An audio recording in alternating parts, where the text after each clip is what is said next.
Lady of the Lake, a Fairy Tale by Reverend Kathleen Carroll. In a faraway land and a time long forgotten, lived a young mage of Tuatha Dé Danann. Blessed at birth with great beauty and sight, she'd one day cause kinfolk and kingdoms to fight.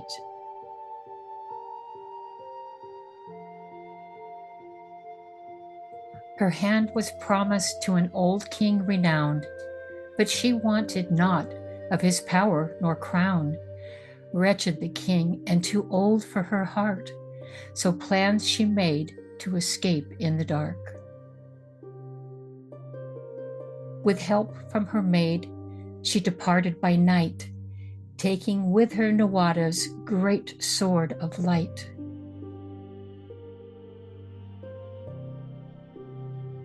On an island she prophesied for all in the land, as an oracle safe from all claims to her hand.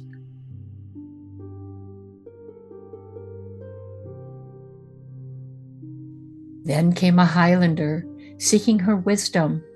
On seeing her beauty, his heart it was smitten. He sought then to court her and make her his bride, a prophet his own, and consort by his side.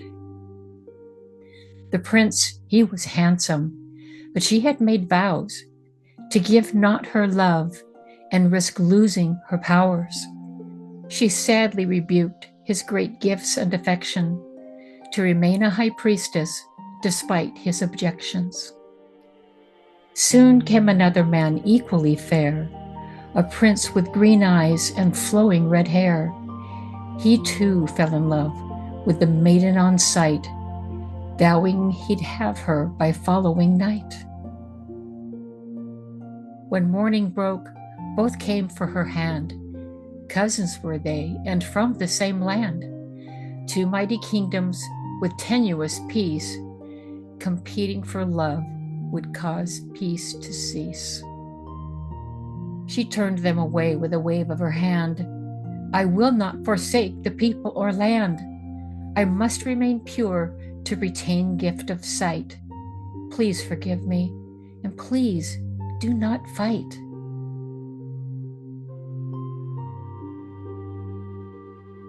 Neither believed she'd not take a crown and become herself a great queen of renown. And so cousins battled, and ignoring her plea, fought against each other, their own family.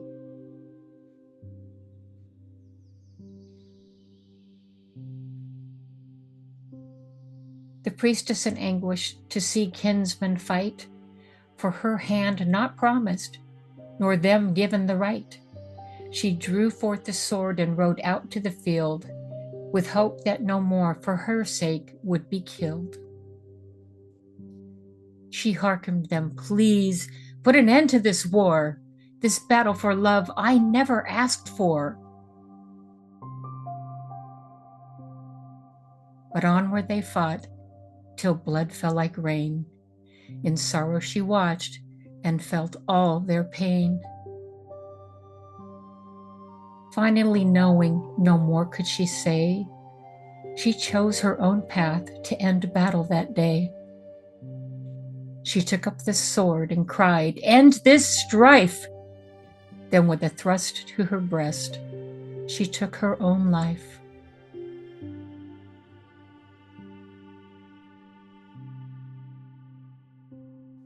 The battle was ended by the deed of her hand.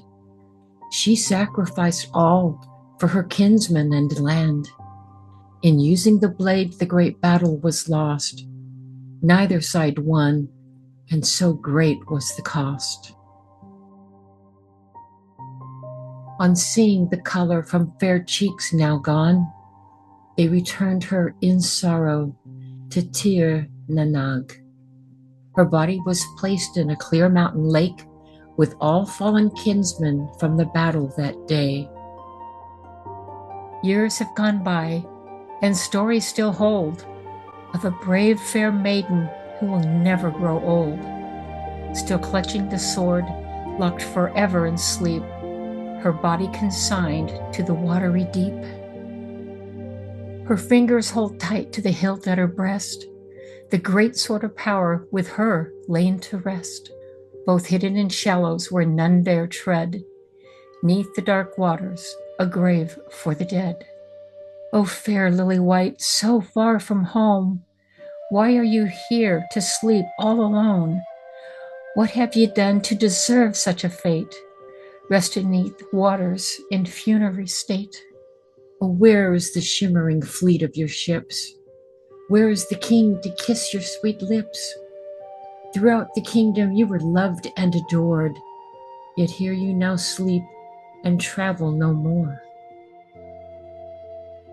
And if you should visit this old sacred site, walk down to the lake by full moon's light. In that mirrored reflection of heavenly skies, see for yourself what will slowly arise. Diamonds like stars are sewn to her gown. Her red flowing hair is a coppery crown. So tall and yet dainty, the shape of her form, truly a beauty of this world not born. And what has become of the great sword of power? Shall it be returned in man's darkest hour? When a hero arrives, brave, true, and forthright, shall lift from the waters the great sword of light. The end. Or is it?